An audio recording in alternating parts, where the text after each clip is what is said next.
So let's start by taking an intentional breath together. So closing your eyes, tuning into your body here and now. Taking a deep inhale and exhale. One more time, inhaling and exhaling. Beautiful.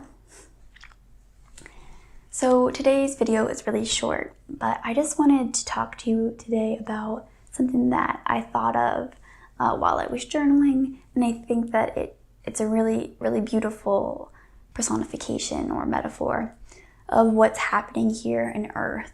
So I was thinking to us, I woke up and I just felt good. And I just felt in tune and aligned. And maybe you've had an experience like this, and I just felt like everything was so perfect, just the way it was. You know, I couldn't see any flaws, even though I knew maybe there were flaws, but I couldn't see them. They just didn't faze me, they didn't hit me. Everything was perfect the way it was, with its flaws. And I know that sounds kind of corny and cheesy because we hear that all the time, that, oh, your flaws are what makes you beautiful, or those kind of things. But I woke up in this beautiful mood. And the metaphor that came to me in my head was, you know, as awakened people, as people on a spiritual path, we get ourselves into this good place, maybe after we do yoga or meditation, and we feel this joy, and we feel at peace and a calmness. And it's like we are little kids on a little league field, and, you know, we're playing baseball, and we're all just having a good time, and we're just mixing it up, and, you know, we're sucking at catching the ball, we're sucking at doing the batting, we're sucking at even knowing if doing the batting is a word that's used in sports. But we're having fun, we're laughing, we're giggling, and then it feels like there's all these parents that are outside the field, and they're screaming at us, you need to be more serious. Hey, focus, get your head in the game, right? And people are saying, you need to be working on your goals. You need to be working on making more money. You need to be working on putting more money in your retirement. You need to be working on getting a bigger house with a better car. You need to be working on a family. Why don't I have grandkids? Well, what are you doing? You need to be doing these things. You need to be focusing. Are you focusing? You're not focusing. You're having fun? You can't have fun. We need to focus. Life isn't about fun. Life isn't about joy.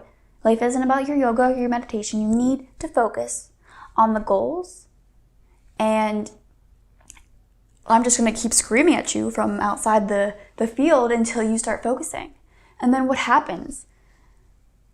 You know, you can, that little league field, then the children take that on, and we think, oh, well, you know, everyone around us is telling us that we need to focus on these things. Maybe we do. And then you start to not trust yourself, and you start to not trust maybe your intuition or whatever guidance is coming through to you. You start to question, oh, is it really right for me to do this? Is it really right for me to spend an hour a day meditating? Doing yoga? Isn't that a waste of time? I mean, I'm not getting my cardio up. I'm not making muscles, right, by lifting. I'm not doing the things that I'm supposed to be doing. I could be using that time to work harder. I could be using that time to network. My favorite word. So I think what happens is we feel these beautiful feelings of joy and alignment and connectedness, and they so quickly feel like they could be zapped away by the outside forces that are telling us to focus. And I think it just goes to show how important it is to have some kind of daily practice, maybe twice a day, 3 times a day, to come back and come back and come back to remember that we don't have to listen to these people, even though it feels like they're so pervasive. It feels like everywhere you look, someone's telling you what you're doing wrong, why you're doing it wrong, how you need to be focusing in different places. And we have to come back to, the yoga mat, the meditation cushion, and find our center again and know that the feelings that we're feeling, the joy, the love, the contentment, I feel like some people think that's a dirty word, right? Oh, you can't be content. Well, you're never going to make any more money. What, you're okay with making 40 grand? How are you going to save money for retirement? What happens if a medical bill comes? All of these practical questions, right? They make sense. They're like, what does happen? And because they're telling the reality as it currently is, what we can see, what is evidenced, the questions make sense, and then we start buying into them. Well, I need to be working harder. I need to find a new job. I need to make more money. I need to do this. I need to do that. Until you come back to the mat again. And it's like, why do I need a bigger house? Why do I need a bigger car? Why do I need a different job? All of these are valid questions, but they need to be asked from a place. They need to be asked on your yoga mat, right? When you're in that place of calm, of contentment, of joy, then you ask the questions. Do I need to change? If I'm accepting my place right here, right now, I'm accepting the amount of money I'm making, I'm accepting my home, my family, my car, everything, exactly the way it is.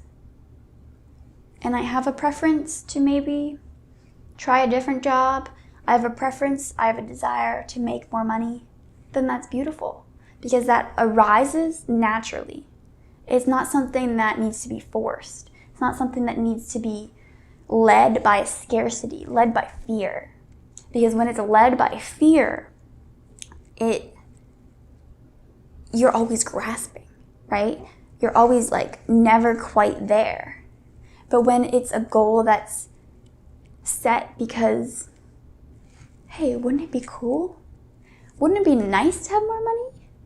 I'm okay with what I have now. Wouldn't it be nice to have more? And that might sound like a privileged question. And of course it is. But we all get to choose how we think and feel. So we always get to choose. Whether we have 40,000, 20,000, 10,000, whether we're unemployed, we all still have something that is beautiful and that we can accept. And that's our breath. That's our life.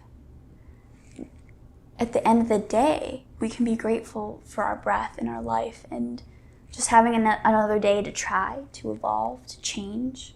Of course, it's never just that easy. But that's what we're here to do, right? We're here to have a human experience, to be upset about things, but then come back, to accept things the way they are, and evolve, gain more money, gain more momentum, change our job, change it again. We're just all here playing on that little league field and trying to keep our field and the people that we're playing with happy and joyful, and not coming from a place of you need to focus, you need to be fearful, you need to worry about what's next.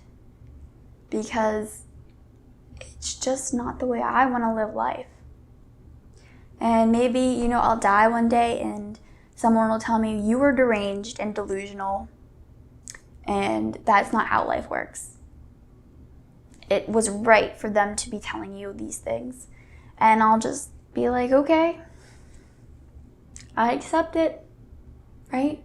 Because honestly, I'm going to have a better time working on being content where I am than I'm ever going to have striving for more. Even if I do get more, what's the point? What's the point if you're not happy, if you're not content? What's the point of pushing yourself constantly? There's no point. At least in my opinion. And as always, please take whatever I say and match it up with what you think, what you feel. Have an open mind. Let it percolate. Take what you like, and leave the rest. But thank you again for taking an intentional breath with me today. I hope you liked this video. Please let me know down below if you feel like, you're a player on the Little League field or you're one of the angry parents sometimes. I'd love to hear from you. So thanks, and I'll see you in the next video.